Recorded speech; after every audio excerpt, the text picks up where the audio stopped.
What was the messaging that was pounded into our brains for years, right? Through the 80s, through the 90s, through the 2000s of like that, diet culture and, being super skinny and restricting food and ignore how you're feeling, ignore that your natural body's rhythms or sleep needs or, all of that stuff, no pain, no gain type of thing. And then how that plays into how our bodies respond now. And it's a very different thing to start to lean into what your body naturally does, how you feel, and to work with that versus fight against it and fight against your body's natural, I don't want to say urges, but the natural rhythm that you go through all the time.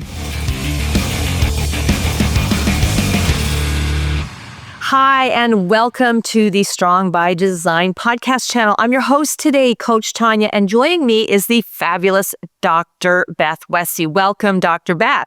Yay! Thank you for having me. Yeah, I'm glad we had a little bit of technical issues getting going. I couldn't hear you or you couldn't hear me, but I'm so glad we got that sorted because this is our second attempt at having this podcast recorded. So here we go, and I'm excited.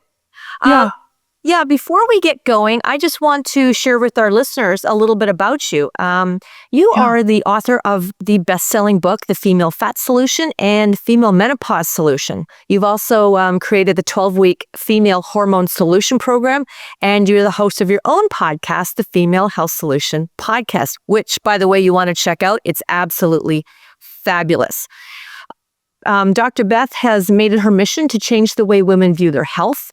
She travels the country to educate and empower women to take their health into their own hands, and you use nutrition to help women work with the natural cycle of their bodies to achieve lasting weight loss and wellness results.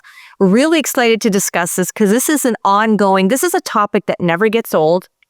It's conversations at coffee hours, lunchtime at work. These are conversations that women are still having and issues that they're still struggling with. Now, we know a lot more. I mean, every year, every 10 years, every 20 years, we learn and know so much more. We become more educated and more knowledgeable about resources and things that are available to us. But this is a topic that just never seems to go away and seems to be something that women continuously struggle with. So very excited to have you here today because we're going to be talking about eating for your hormone cycle and how to cycle sync to get the results you want. So I want to dive right into that because when I read that, when we were discussing topics, hormone cycle isn't something I hear a lot about from a lot of people, and particularly cycle sync. So I think this is something that's more cutting edge or new, hasn't maybe been, isn't as common or known to many women. So let's jump right in. Welcome. Yes, I love this. And what my favorite thing about talking about all of this stuff is people are normally like, I've never heard of this before. This sounds really interesting. And once we start talking about it and get into the explanation, everybody's like, oh my gosh, that makes so much sense. Why aren't we doing that already? And I'm like, I know. So when we talk about cycle syncing your food and everything, it's a lot of the background and base of it actually comes from Eastern medicine. So these are ways and methods of eating and fueling the female body that are used in different parts of the world and have been used for hundreds, if not thousands of years. It's very similar to, taking like seed cycling, which is alternating seeds, how you would eat, throughout the month for someone who has a cycle, and expanding that to all the other food and nutrient that you take in. So that's kind of the basic, simple explanation of, your system is different throughout the month and your body responds different, especially, hormonally. So why wouldn't we kind of lean into those differences? They're not bad. One isn't good or bad, right? Versus the other. It's just, your system is different. Your hormones are different. So we can acclimate to that using our nutrition to help our system and help it align as best as we can overall. So if that kind of makes sense. Okay, so still going with that, I have a question that I think after hearing the first bit, I'm thinking, or I'm going to make a grand assumption here that women like myself in, the 45 plus, when you talk about hormone cycles, okay, we know there's a change that happens late fall, can happen. It can happen as early as in the 30s, but kind of typically if there's been no other extreme instances, we're looking at some like in the 50s, late 40s, early 50s, where women become like perimenopausal, going into that transition of menopause that, can take us an amount of time. So when you talk about hormone cycle and cycle syncing, how can women who are no longer having their cycle, how do we know how to cycle sync? Yeah. Now, I want you to talk about that because then ladies, get your pens out, get your paper out and take notes because it's not that difficult. It's not that difficult. Yeah. So when we look at, and this can apply to some women who have had even a hysterectomy, if they are, for gals that are, let's say in their late 30s or 40s, maybe they're on birth control and they're like, I don't get a period.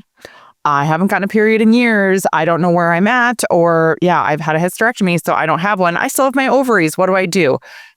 You can still track your basal body temperature and shift and change things there. That's still an option, absolutely. And then the other thing when we're looking at cycle syncing and really aligning, one of the biggest things to realize is just kind of, go with what your hormones are doing, basal body temperature. But some people actually align with the moon and just say, I'm going to pick this or that, right? It's 2 weeks and 2 weeks. That's kind of how I break it down. Days 1 through 14, days 15 through 28, just to keep it really simple and getting started. Days 1 through 14, right? That follicular phase, that's where estrogen is more prevalent. Your system is focused on different things. It can have easier muscle repair. Your digestive system is working differently and better. You can actually burn carbs or utilize carbs better for energy at that point. And a lot of people will notice like, oh yeah, I definitely have more energy. I have less brain fog. I, recover from workouts better. Yeah, totally. And so you can lean into different nutrients at that point too. This is also the time where your natural basal body temperature is lower. So in Eastern medicine, we actually want to align with that and eat foods that have a cooling tone to them. Okay. So chicken, turkey, fish, more raw fruits and veggies, seasonings, rosemary, thyme, mint, adding peppermint to things, putting spearmint leaves in your water, just simple things like that. Cucumber mint water. Little things like that make a big difference in that phase. And then switching over, starting on day 15, 15 through 28, your basal body temperature should elevate and be higher and stay higher that whole time. That's the luteal phase. Progesterone should be more elevated. And your body has just a very different focus at this time too. Digestive system is a little bit slower. It's not bad. It just wants to process things more carefully because you need more nutrients at this time. Need more proteins, need more minerals, and the enzymes and things that are released in the gut are just a little bit different. So sometimes people will notice, gosh, I feel more bloated. Or if you're trying to eat all those cooling foods at that time, oh yeah, I love salad. So you have this big salad and you're like, oh, why does this make my gut hurt? What's wrong? It's just too much raw cooling foods for the slower gut process that you have. So then adding warming foods at that time can be really helpful. We want to encourage that higher basal body temperature and keep that going. Warming foods, different spices, peppers, right? You can put hot sauce on stuff, cinnamon, ginger, lots of warming things to help with that whole process at that time. Yeah. Okay, so just to clarify that for the listeners, spicy foods when versus cooling foods when? And just in case they didn't get that, let's just one more time. Yeah, so days 1 through 14, right? Spicy.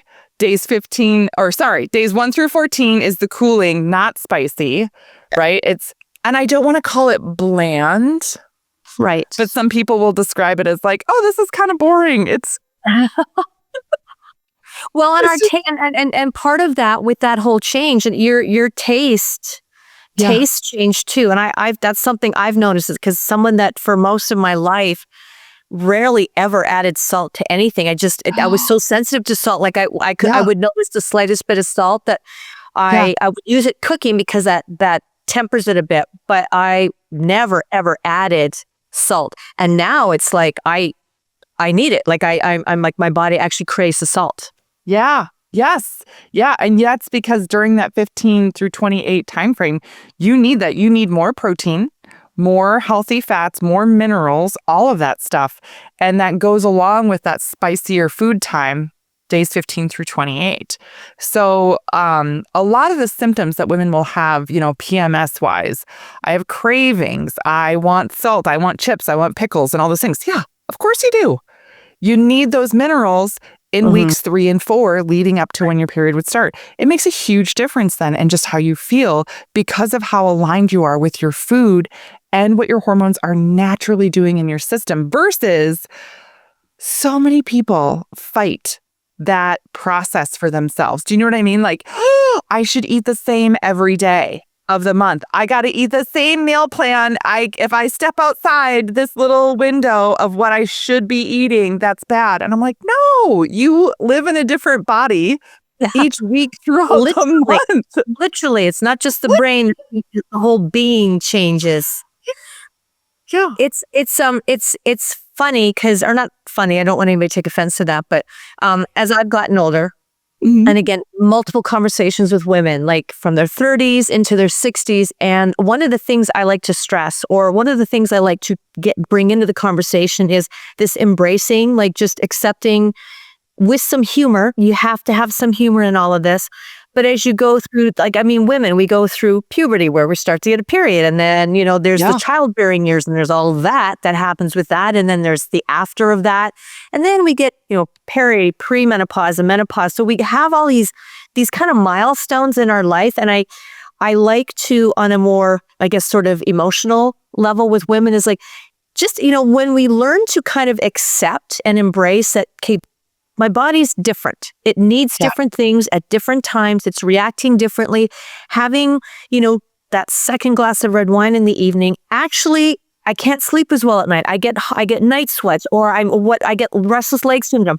When we get to a place of peace, that we go, okay, it's different, and these are some changes I have to make. It doesn't mean I have to give up the red wine. It doesn't mean I have to give up the things I like, but paying attention to your biofeedback, because this system is one of the most incredibly intelligent systems we ever will deal with, but that's the one we probably ignore the most.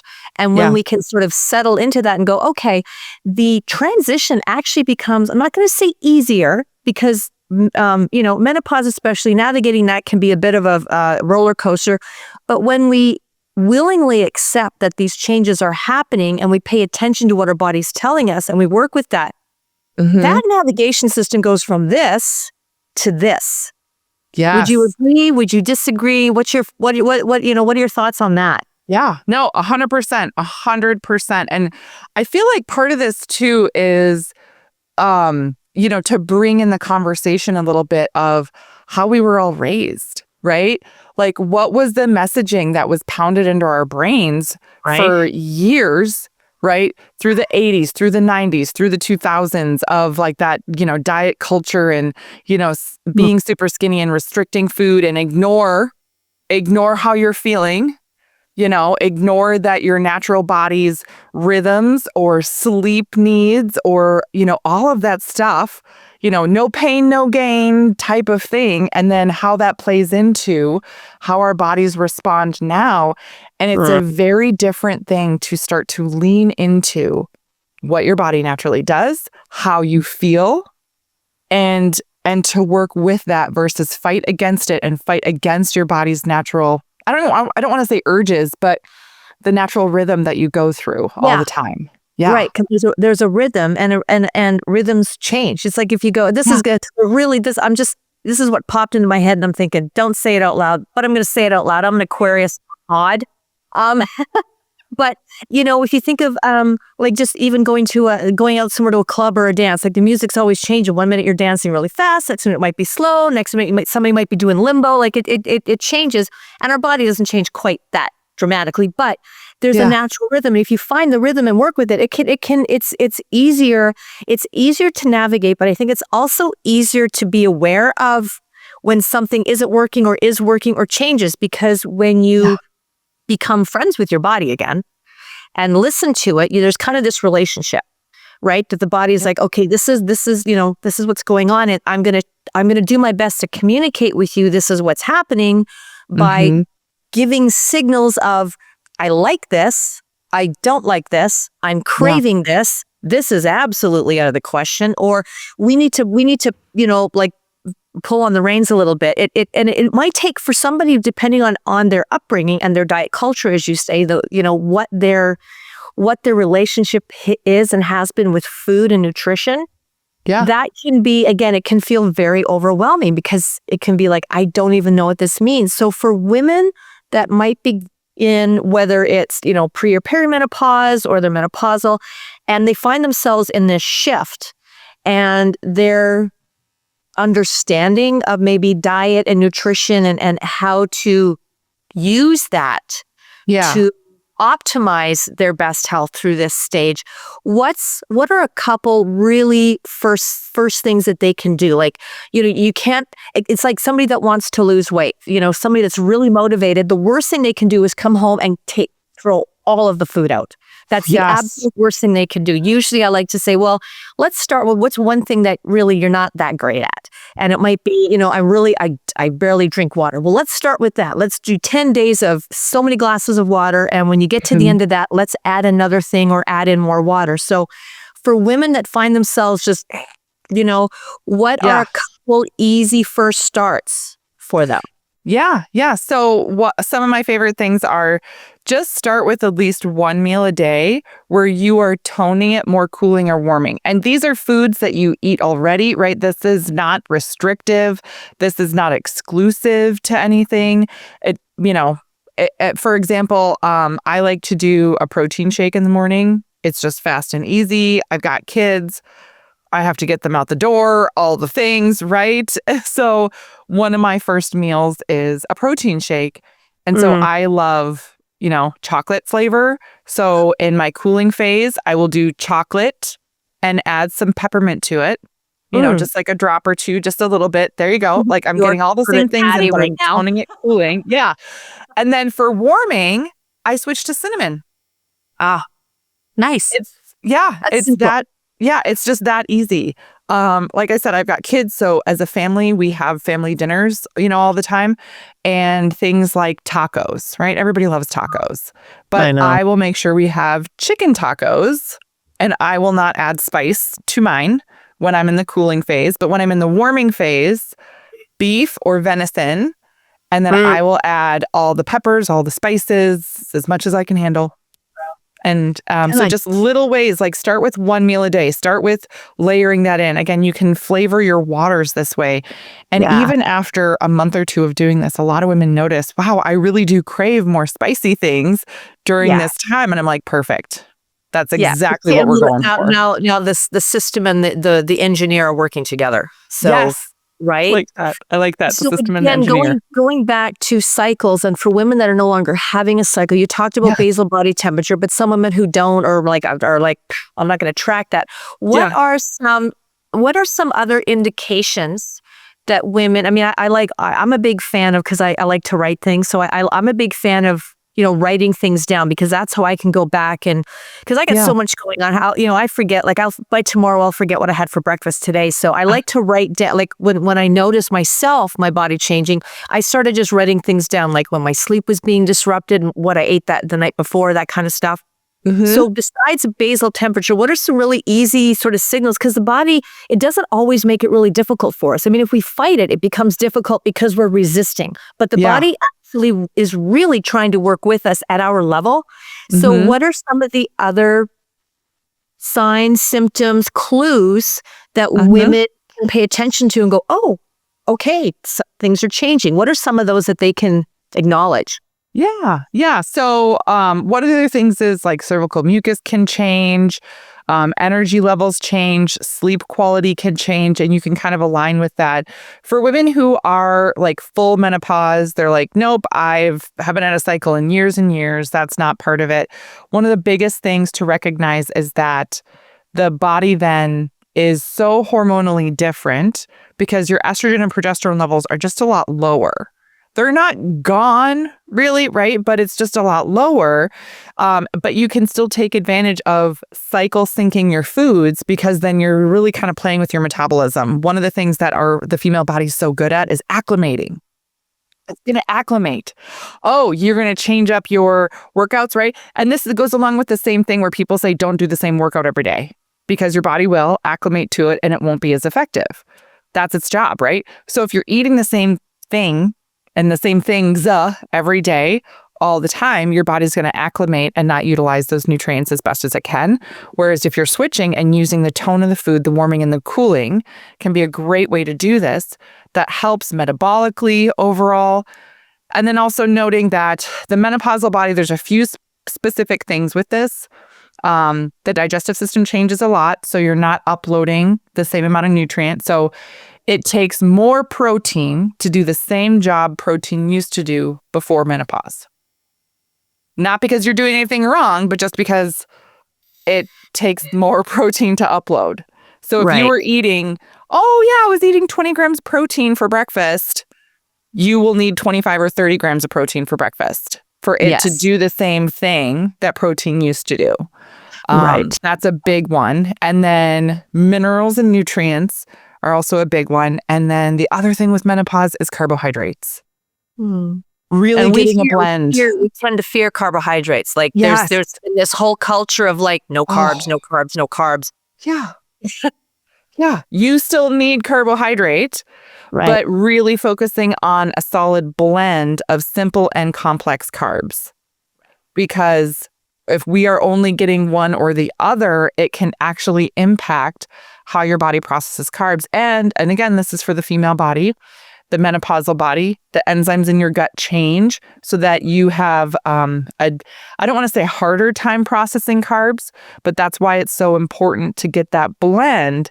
And if you cut out carbs, so for anybody who has done no carb, I went no carb for 2 months and I lost a bunch of weight, but then I ate carbs again and I gained it back. And it's like, and now my stomach isn't the same. Yeah, because your body loses the ability to process those carbs through the enzymes that you naturally create. You have to reteach your system how to do that and support that digestion completely differently, which again, for the menopausal body then is a whole different journey to go through.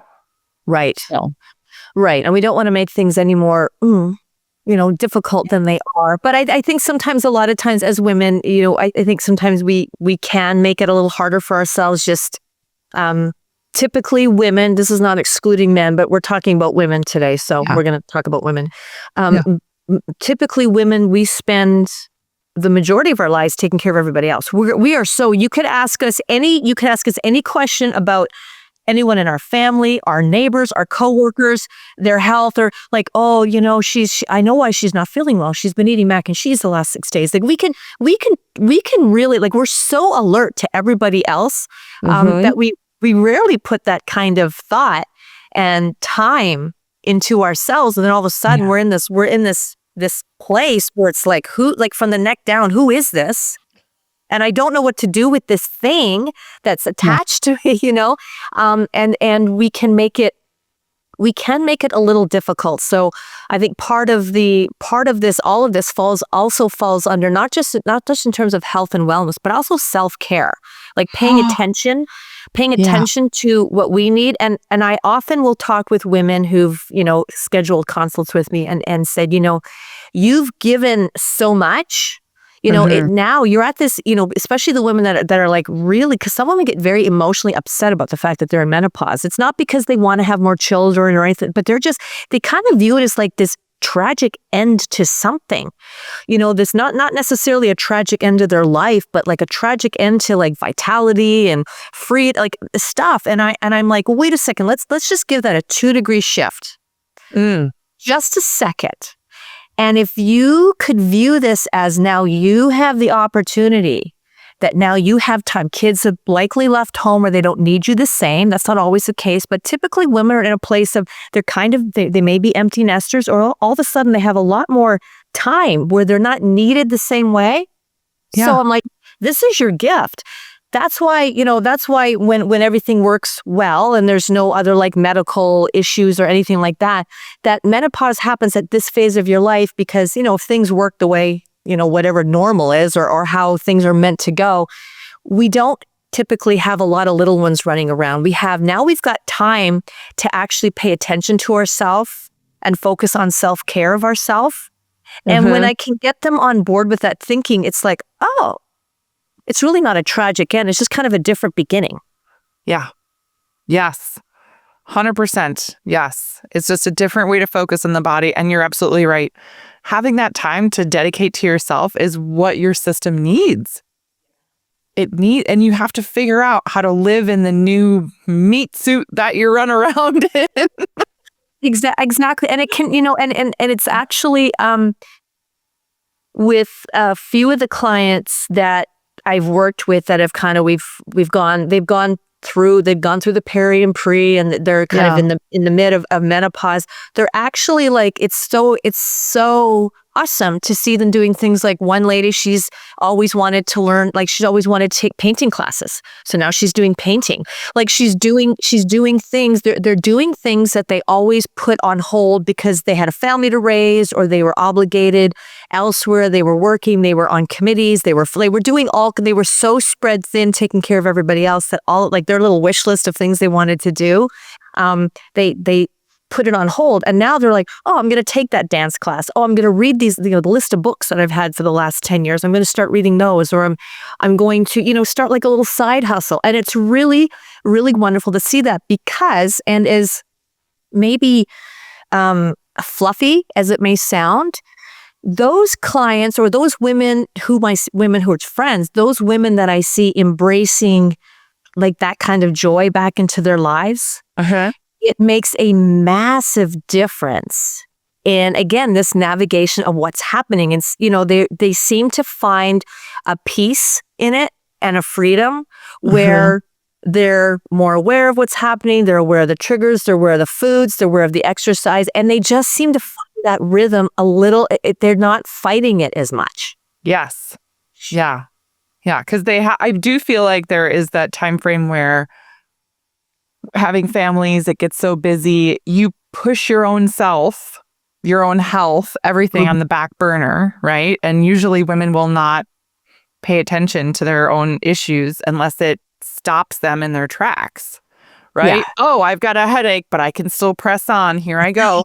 Oh, this is a problem. Oh, I have diarrhea today, but I've got a schedule to keep to, so I'll just gonna do that 12-hour drive. Woo! Yay.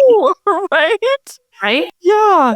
And so we're so used to putting ourselves on the back burner where, again, making ourselves the forefront. There are some women I feel like they feel it's selfish almost. Yeah. Oh, yeah. Women struggle with that. Yeah. Yeah. Oh, what do you mean I have to dedicate this time? This is a lot of time.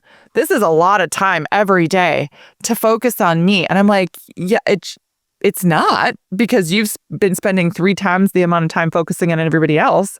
Right. You're getting a fraction of that now, and it feels like too much. Right. No, but it's true. It's self-care, and self-care is often viewed as being selfish. Like taking time from whatever to take some time to, do morning devotions or do some reading or go for a walk, things like that. So I can't do that because I have to, I've got to, new neighbors moved in. So I've got to make like 6 weeks of meals for them because it's like, no, you don't have to. Stop distracting yourself from what you're not, from the things that are like really bothering you here. And let's focus on that. Let's spend some time on that. And after a couple of weeks, you might be like, oh, well, now you have time to maybe make them some muffins or something, or go over and have a cup of coffee. But stop rerouting around this and then coming back to, I feel terrible. I can't sleep. My husband doesn't even recognize the person I am anymore. I feel like I'm crazy. I can't lose weight. Where you just kind of dig that hole further and further. You get into that cycle, that can be really hard to pull somebody out of. Yeah. Emotionally. Yeah, it really can. It really, really can. And the other thing too is that it does show up in your other relationships. Yeah. Like it does. It absolutely does. How you act as a partner as a, mom, as a coworker, everything. And that's one of my favorite things that women go through, seeing that transition in them and, getting messages back of like, my marriage is way better than it's been in 10 years. And I'm like, yeah, because I'm happier. You got to like yourself, because if you don't like yourself, it's really hard to find other people who like you. Yes. Like, it's just true. Yeah, absolutely. Yeah. So it's this huge transition. But again, it comes with taking the time to dedicate to you first. Right. Exactly. Yeah. So I'm going to bring up the topic that I know there's listeners are probably waiting to hear, because lots of us, we're humans, we like the quick fix.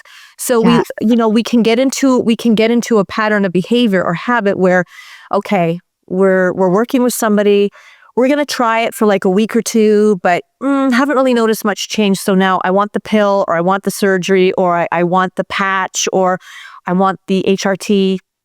Now, not discounting or saying HRT is bad. I think that, I think Western medicine definitely has a place, and there's a time and place to bring it in. I don't know that it needs to be the first go-to for everybody. Now, everybody's situation is different. So we can't speak to to all women as whether it's good or bad, but it is an option. So in your opinion, where or how does HRT have its place and can be helpful? Like, at what point would you be sitting across from a woman going, we're going to keep doing these things because these are important, like the foods and the cycling of food and our exercise, like all these things that we're working on holistically at home and the self-care. At what point does the conversation become relevant to where you say, okay, this is where now, a conversation with your primary might help, because HRT or some kind of hormone therapy could help us here? Yeah. This is such a great question. And something I get from a lot of people every day, and messages on social media and stuff. Here's when people are only presented with some type of hormone therapy as a solution to any type of symptom they're having, not everybody gets a great result, right? So what I see clinically is people who have issues that actually stem from adrenal issues or chronic stress. Then that chronic stress spills over to the hormone area, and they'll get, oh my gosh, my hot flashes and all these other things are terrible. Well, yeah, you've been under a lot of stress and it's gotten worse in the last 6 months. So of course, those symptoms are worse. Cortisol is through the roof. Yeah. Yes, exactly. And if you're not doing anything to address the adrenals or anything else, then just throwing some HRT on it actually makes a lot of those symptoms worse and makes people feel worse. Like this is such a problem, or, this happened and, I tried this and it really didn't work for me. Yeah, because you were throwing something at it that wasn't the origin of the issue. It was really the stress response your body has that was not being addressed. Right. So that's the biggest thing, is that if there is a way to work with the body, find out, okay, this is the issue, then it's a game changer, right? But there are some women who are like, oh my gosh, going on this hormone therapy was brilliant. And it was super, super helpful. Fantastic. As long as there is I want to say more long-term plan for it. Sometimes women are like, yeah, I got put on this, but I don't know how long I'm supposed to be on it, or I don't know, what the long-term goal is. And the philosophy, behind everything that I think about is really, again, stems from an Eastern medicine side point of, the body is made to go through these different phases in life. The female body was not made to have these elevated levels of hormone its entire lifespan. So at some point, your system should get used to having those lower levels of estrogen and progesterone and to function well with those lower levels. So however we can assist the system to do that is going to be beneficial most long term. Because, you shouldn't need to be like 100 years old and have a bunch of hormone therapy. Do you know what I mean? Yeah, there needs to be I like how you said, like, the long-term plan. Because really, when we, again, pulling back into that awareness, what's the body telling you, some self-care and small adjustments. Yes. that are actually really simple to implement. Like, so you're doing the morning shake anyway. So for 1 to 14 days, you're doing chocolate and something. And then the next you're doing chocolate with something else. That's a really easy transition. That's a really easy adjustment in everyday life. And I think, again, I agree with you. It's really important to have address things at the foundation. Like, what's causing this? Like, why is this happening? And what can I do with diet, nutrition, exercise, and just lifestyle choices to make a massive, make a big impact to feeling better. And then at that point, when hormone therapy is needed, it's a lot different than just, I don't feel well, oh, you're in menopause, here's some HRT. Yeah. Yeah. Because there's a lot of steps that you can go through before you get to that point. Right. Yeah. And again, it's like as we're talking about this, there is the bell curve of where menopause typically starts for women, but it can start early, like women that have, had cancer and chemo, have had hysterectomies early, are just thrown into this. And that, so that's almost a whole other conversation in some ways, because that is like, yesterday they were this, and then this morning, it's like going 100 miles an hour and hitting a brick wall. Yep. Big change. Now, for those of us that haven't had that, we do have the advantage of being able to, over the course of a fairly long period of time, the body telling us, and not everything at once, but like all of a sudden, like I noticed when it was like, oh, some of these foods that I used to love and be able to kind of have seconds or have a little more, I feel like crap when I eat them, so I'm just not going to do that, but it wasn't that, and there are like a million other things. It was slowly just recognizing how I was responding to different things I was doing in my life. And I had time to acclimate and make changes and find out what worked better and go with that. And it's a much nicer ride when you can do that. There's still bumps, and once in a while you kind of, there's potholes or you hit the ditch, but it's a nicer ride overall. Yes, 100%. It's a much better way to go about it than, and it is really hard. Again, and the hard thing is that with a lot of this stuff, it doesn't apply to every single person out there, right? Right. So when we speak about a lot of this, I want to say the generalities, and for a lot of people, this can be helpful to go down the route of, if you think you have hormonal issues, you're in perimenopause or in menopause and you're having symptoms, what should I do first? I am always a person who wants to come from a, conservative standpoint to help with things. Work on your gut health. Work on your nutrition. Make sure you're getting lots of exercise and sunshine and all of those basic things first to see, because the body can have massive changes off of those few very simple foundational things. Right. Then your body just works better on its own. Right. Versus jumping to the next thing and the next thing, or expecting yourself to put up with, well, I've always eaten like this. Like you were just saying.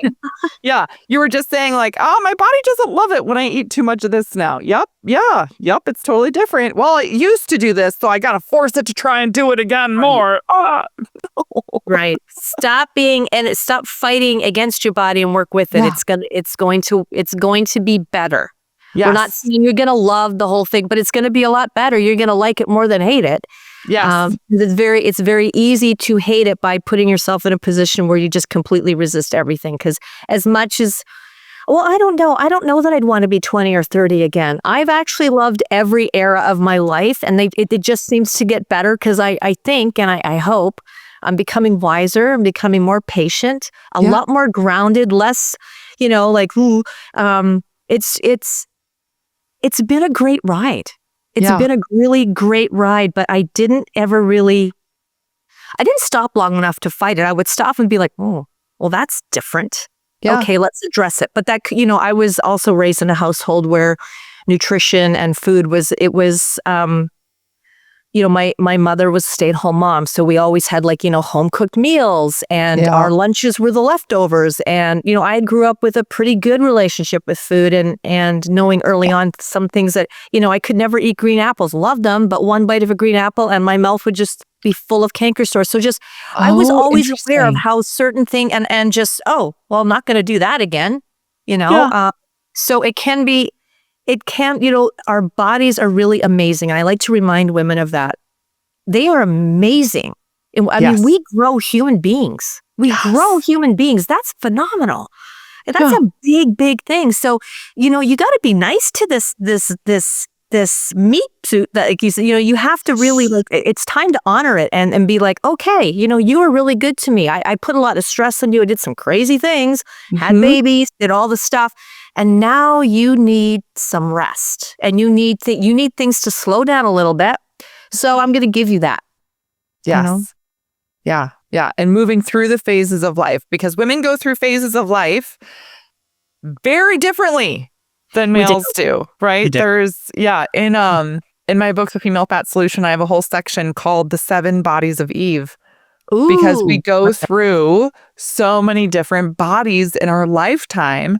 And the way the female body is talked about, like in the media and, all this stuff that like, oh, you should have the same body or like fit into the same clothes that you did in high school. Like, oh, when you were a literal child, like that's, you know what I mean? Like, that's not the same. Like, structurally, you don't have the same body. You move into a different body in these different phases of life.